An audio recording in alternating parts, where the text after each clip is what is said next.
Seguimos en el aire de Eso que Falta y ya estamos a punto de arrancar una nueva columna de perspectivas críticas de la economía actual, hoy con la voz de Corina Rodríguez Enríquez, quien ya está conectada al otro lado. Aunque Cori, no me veas, estoy aquí, pero algo pasó con esta cámara y aquí también está Emilia Ganga. ¿Cómo estás, Cori? Bienvenida. Hola, ¿cómo andan, chicas? Hace mucho que no andaba por aquí. Ay, un montón. Así que feliz de regresar. Feliz año nuevo, Cori, no nos habíamos... Eso, todavía vale.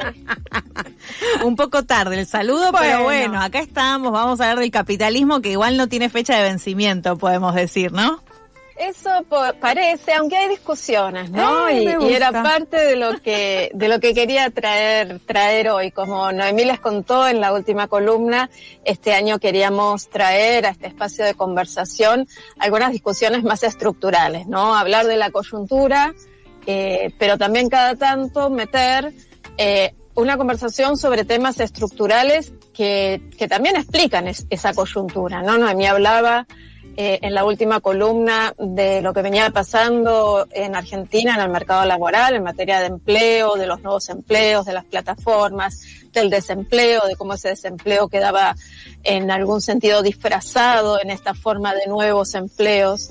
Y bueno, esos procesos, como el proceso del cual Noemí habló un poco vinculado con el mercado de trabajo, tiene que ver con procesos más estructurales de transformación del capitalismo, ¿no? Y por eso decía que hay discusión, porque hay quienes dicen, bueno, estamos en una etapa de una nueva modificación del capitalismo, que hay quienes consideran es un sistema que tiene una enorme capacidad de adaptación y sobrevive a sus crisis reinventándose. Entonces, una corriente dice, estamos en uno de esos momentos y el capitalismo se está reinventando con esta lógica de un capitalismo digital. Y hay quienes dicen, en realidad este es un cambio más profundo y estamos cambiando de sistema, lo cual no quiere decir que estamos yendo a un sistema mejor. Quiero anticipar para que no se ilusionen. Bueno, voy a llorar y vuelvo. No, pero me parece clave, ¿no? Porque son dos posturas que están claramente dando vueltas. También es cierto esto que vos planteabas, Cori, siempre, o sea, es como la promesa de que en algún momento se autodestruirá el capitalismo casi por sí mismo. Venimos comprobando a lo largo de la historia que no estaría sucediendo, pero sí me parece interesante esto también de entender el planteo, los argumentos desde este otro, planteo también que se viene haciendo respecto a está habiendo un cambio de sistema, ¿no? En todo sentido, de acumulación, de trabajo.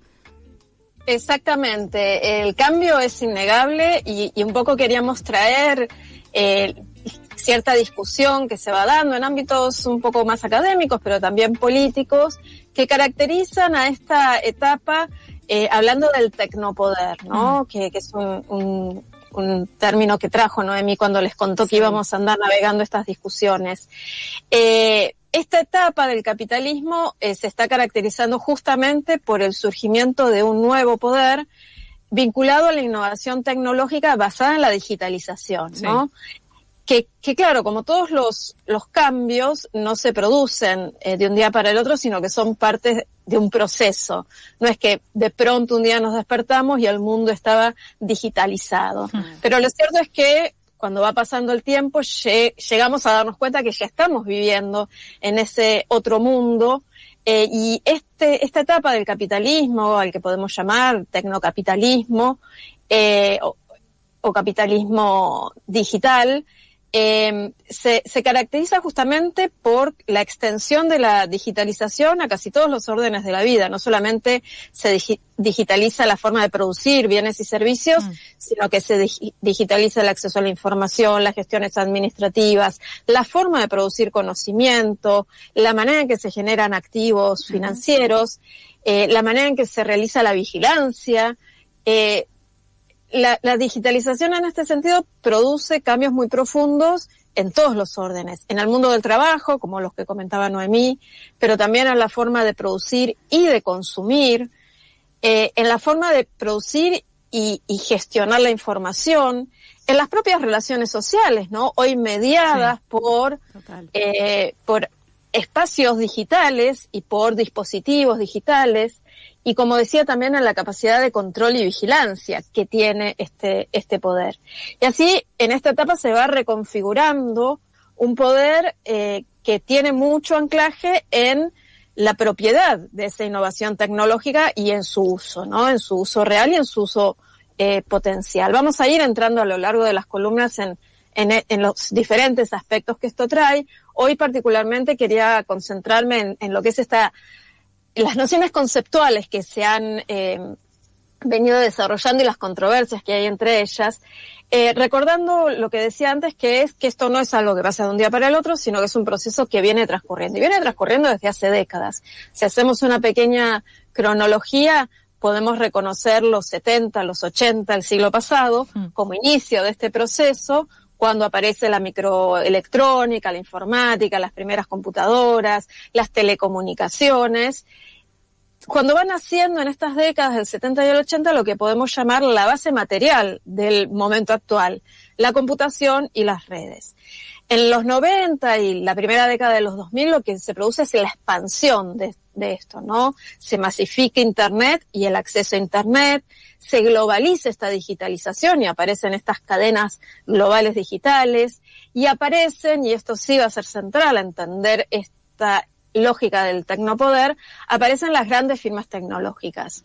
Amazon surge en 1994, Google surge en 1998, en los 90 ya aparecen estos nuevos y que se van a ir transformando en muy poderosos actores económicos y no solamente económicos globales. Esta etapa es la etapa donde se forma lo que podríamos llamar la infraestructura digital global. El mundo entero pasa a poder acceder a esta infraestructura. Estas últimas décadas, la primera y la segunda década de los 2000, la década de los 2010, es el momento en el que se consolidan las redes sociales, los dispositivos digitales de uso masivo, las nubes como lugar de... Sí, guardado, almacenamiento. Guardado y donde estamos, parte de la vida. Y me parece, el momento en el que se consolida a la información, a los datos, como el nuevo recurso central. Uh-huh. Y se consolidan modelos de negocio basados en esta infraestructura, basados en lo que ahora llamamos las plataformas. Y hay un hecho adicional, que es que después de la crisis financiera global del 2008, hubo un ciclo de políticas monetarias expansivas, hubo una expansión del capital disponible que favoreció un crecimiento exponencial de estas grandes empresas tecnológicas, estas llamadas FinTech, y de las plataformas como elemento central de la organización económica, que se consolida en esta década que estamos viviendo con la consolidación de la inteligencia artificial y de lo que se llama la Big Data como el elemento central. Entonces, esta etapa del capitalismo que hoy estamos tratando de caracterizar y entender para también aprender o imaginar colectivamente cómo resistirla y eventualmente cómo transformarla, tiene este recorrido histórico prolongado, ¿no? De décadas. Y una forma de nombrar lo que este proceso fue construyendo es la que usó hace un par de años en un libro que publicó un autor francés, Cédric Durand, que llamó a este periodo tecnofeudalismo. Sí. Cédric Durand utiliza este concepto, el de tecnofeudalismo, como una analogía. Él dice, este momento del capitalismo se caracteriza por la existencia de estas grandes plataformas digitales que van adquiriendo un poder estructural comparable al que tuvieron en su momento los señores feudales. Por eso habla de tecnofeudalismo. Los tecnomagnates serían los nuevos señores feudales. Él lo utiliza como una analogía y caracteriza a este tecnofeudalismo de la siguiente forma. Dice, el capitalismo en esta etapa ya no estaría funcionando como una suma de mercados competitivos, que era la lógica del capital, ¿no? Sí.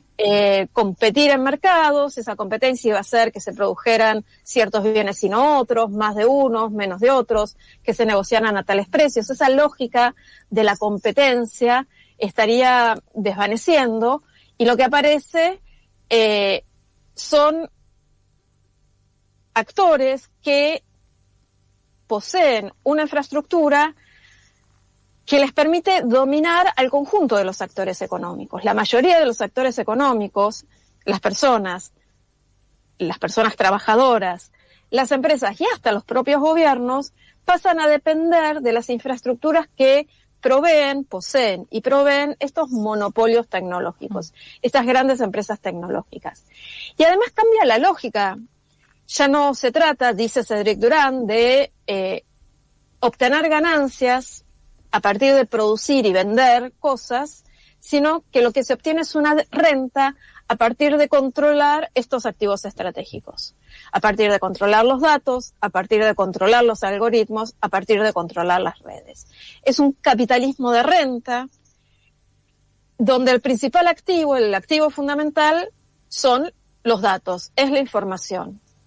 Información que estas empresas, que estos nuevos señores feudales obtienen de la actividad cotidiana de quienes usamos, o sea, de todes, que además les brindamos esta información de manera gratuita y sin obtener nada a cambio. Al contrario, vamos proveyendo nuestros datos, convirtiéndonos simultáneamente en agentes subordinados de estas empresas que refuerzan en esta provisión gratuita de información todo su poder. Entonces, el otro elemento central que define el tecnofeudalismo en la visión de Cédric Durand es la de nuevas formas de subordinación. Ya el capitalismo no está caracterizado por una relación desigual entre capital y trabajo subordinado al capital, sino que ahora somos la clase trabajadora, pero también las empresas, las personas consumidoras, es decir, todos, e incluso, como decía antes, los gobiernos subordinados a estas plataformas.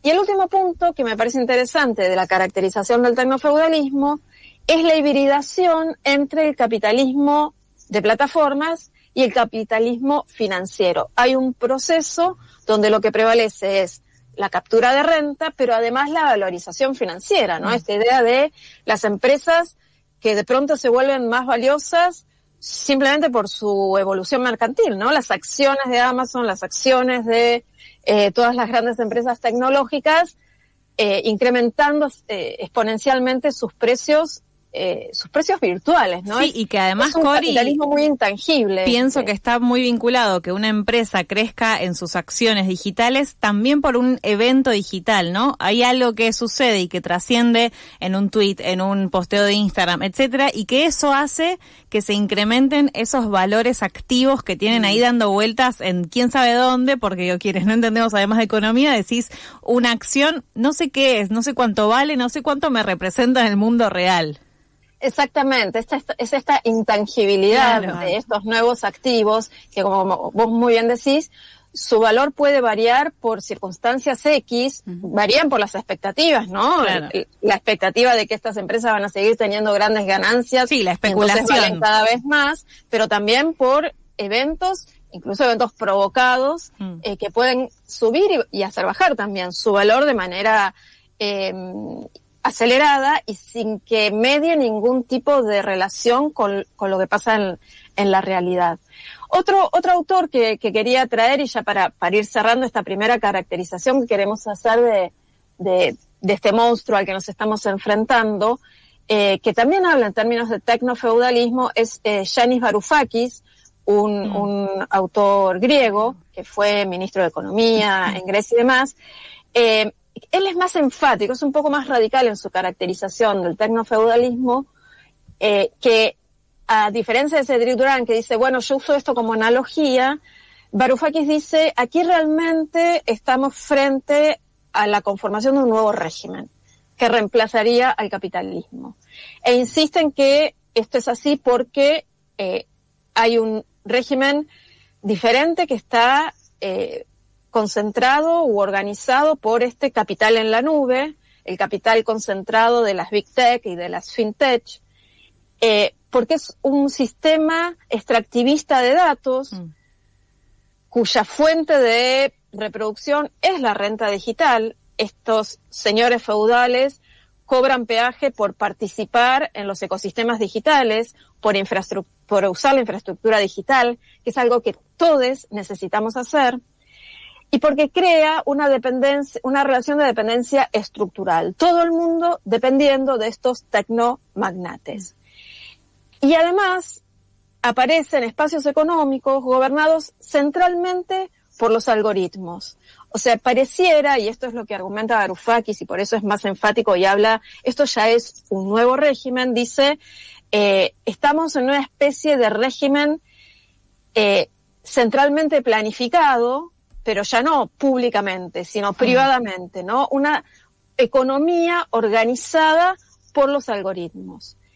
En este sentido, Cédric Durand habla de una mutación del capitalismo, el capitalismo está cambiando, y Varoufakis dice hay un cambio de sistema.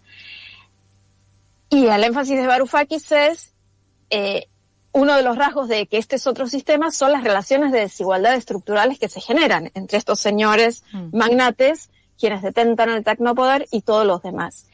Y me gustaría traer aquí algo para que lo sigamos en otra columna, que es esta mirada de que, bueno, esta desigualdad de poder estructural pareciera algo nuevo, es algo que desde el sur global, podemos discutir ampliamente, ¿no? Para nosotros, el capitalismo siempre ha sido una relación de desigualdad entre personas, entre trabajo y capital, pero también de desigualdad entre países. Claro. Y eso es algo de lo que trae Cecilia Ricap.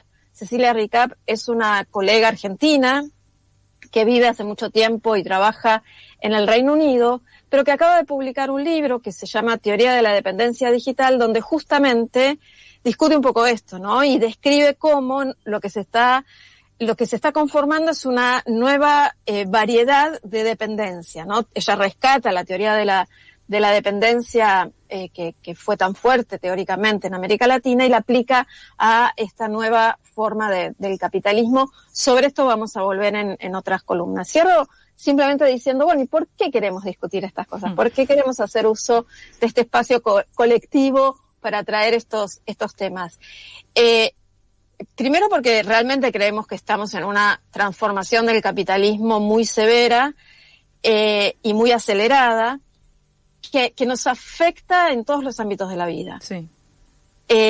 Nos afecta en la forma en que trabajamos, pero también nos afecta en la forma que consumimos, en la forma en que nos relacionamos, y también nos afecta en la forma que hacemos política o que podemos hacer política. Por eso nos parece, y por eso nos interesa hacer de esto una conversación colectiva, es que estos cambios también reconfiguran las formas habituales de hacer resistencia, de resistir al sistema y de intentar transformarlo, en parte porque este poder concentrado es a su vez un poder medio intangible.